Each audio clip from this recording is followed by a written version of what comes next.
वजह से नंबर 6 जो एक मुश्किल पोजीशन है उस पोजीशन में लगातार मैचेस जिताते आए भारतीय टीम को। चुनौती वाली बीच में बैठ, बीच में मैचेस जिताए भारतीय टीम को, इसी वजह से वो महान प्लेयर है। 9 गेंदों का ओवर ये हुआ समाप्त, रन आए 4। मारा मत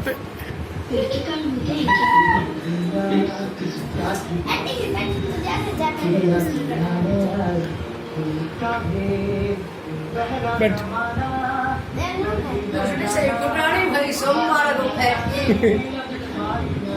मारा तुम्हारे हो गए इतने बीच में बैठ, बीच में तो बैठा ही नहीं, बीच में बैठ बैठता वाली जी।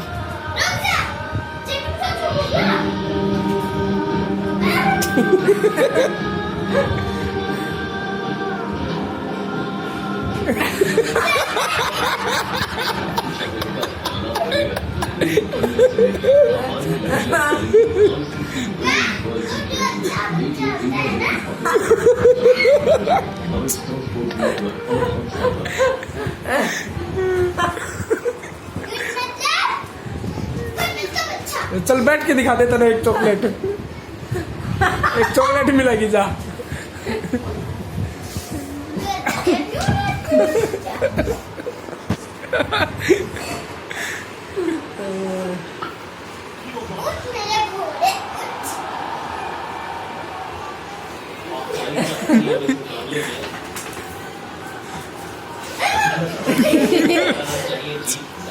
शक्ल के लिए